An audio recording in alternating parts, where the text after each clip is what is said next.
Jesus left there and went to his hometown of Nazareth. His disciples went with him. When the Sabbath day came, he began to teach in the synagogue. Many who heard him were amazed. "Where did this man get these things?" they asked. "What's this wisdom that has been given to him? What are these remarkable miracles he is doing? Isn't this the carpenter? Isn't this Mary's son? Isn't this the brother of James, Joseph, Judas, and Simon? Aren't his sisters here with us?" They were not pleased with him at all. Jesus said to them, "A prophet is honored everywhere except in his own town. He doesn't receive any honor among his relatives or in his own home." Jesus placed his hands on a few sick people and healed them, but he could not do any other miracles there. He was amazed because they had no faith. Jesus went around teaching from village to village. He called the 12 disciples to him. Then he began to send them out 2 by 2. He gave them authority to drive out evil spirits. Here's what he told them to do. "Take only a walking stick for your trip. Do not take bread or a bag. Take no money in your belts. Wear sandals, but do not take extra clothes. When you are invited into a house, stay there until you leave town. Some places may not welcome you or listen to you. If they don't, leave that place and shake the dust off your feet. That will be a witness against the people living there." They went out, and they preached that people should turn away from their sins. They drove out many demons. They poured olive oil on many sick people and healed them.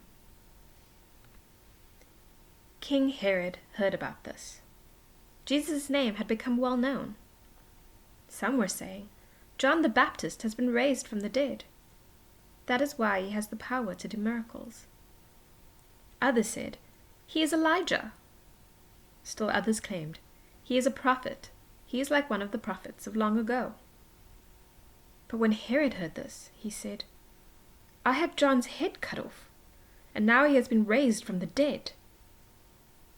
In fact, it was Herod himself who had given orders to arrest John. He had him tied up and put in prison. He did this because of Herodias. She was the wife of Herod's brother Philip, but now Herod was married to her. John had been saying to Herod, "It is against the law for you to be married to your brother's wife." Herodias couldn't forgive John for saying that. She wanted to kill him, but she could not because Herod was afraid of John. So he kept John safe. Herod knew John was a holy man who did what was right. When Herod heard him, he was very puzzled, but he liked to listen to John. Finally, the right time came. Herod gave a banquet on his birthday. He invited his high officials and military leaders. He also invited the most important men in Galilee. Then the daughter of Herodias came in and danced. She pleased Herod and his dinner guests. The king said to the girl, "Ask me for anything you want. I'll give it to you." And he gave her his promise. He said to her, "Anything you ask for, I will give you. I'll give you up to half my kingdom." She went out and said to her mother, "What should I ask for?" "The head of John the Baptist," she answered. At once the girl hurried to ask the king. She said, "I want you to give me the head of John the Baptist on a big plate right now." The king was very upset, but he thought about his promise and his dinner guests, so he did not want to say no to the girl. He sent a man right away to bring John's head. The man went to the prison and cut off John's head. He brought it back on a big plate. He gave it to the girl, and she gave it to her mother. John's disciples heard about this, so they came and took his body. Then they placed it in a tomb. The apostles gathered around Jesus.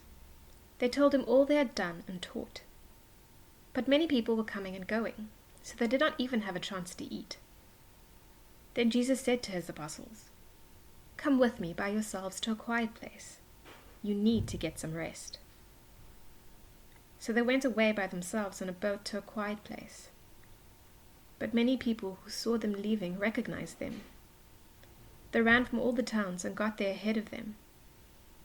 When Jesus came ashore, he saw a large crowd. He felt deep concern for them. They were like sheep without a shepherd. So he began teaching them many things. By that time it was late in the day.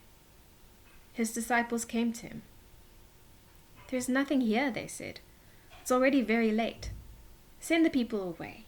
Then they can go to the nearby countryside and villages to buy something to eat." But Jesus answered, "You give them something to eat." They said to him, "That would take more than half a year's pay. Should we go and spend that much on bread? Are we supposed to feed them?" "How many loaves do you have?" Jesus asked. "Go and see." When they found out, they said, 5 loaves and 2 fish. Then Jesus directed them to have all the people sit down in groups on the green grass. So they sat down in groups of 100s and 50s. Jesus took the 5 loaves and the 2 fish. He looked up to heaven and gave thanks. He broke the loaves into pieces. Then he gave them to his disciples to pass around to the people. He also divided the 2 fish among them all. All of them ate and were satisfied. The disciples picked up 12 baskets of broken pieces of bread and fish. The number of men who had eaten was 5,000. Right away, Jesus made his disciples get into the boat. He had them go on ahead of him to Bethsaida. Then he sent the crowd away. After leaving them, he went up on a mountainside to pray.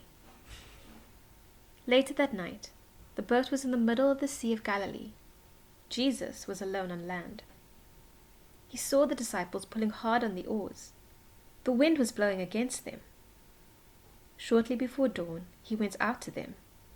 He walked on the lake. When he was about to pass by them, they saw him walking on the lake. They thought he was a ghost, so they cried out. They all saw him and were terrified. Right away, Jesus said to them, "Be brave. It is I. Don't be afraid." Then he climbed into the boat with them. The wind died down, and they were completely amazed.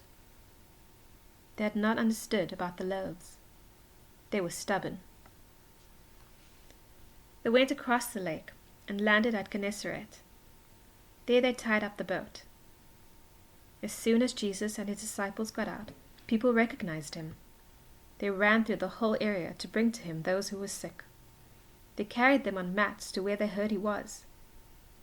He went into the villages, the towns, and the countryside. Everywhere he went, the people brought the sick to the market areas. Those who were sick begged him to let them touch just the edge of his clothes. And all who touched his clothes were healed.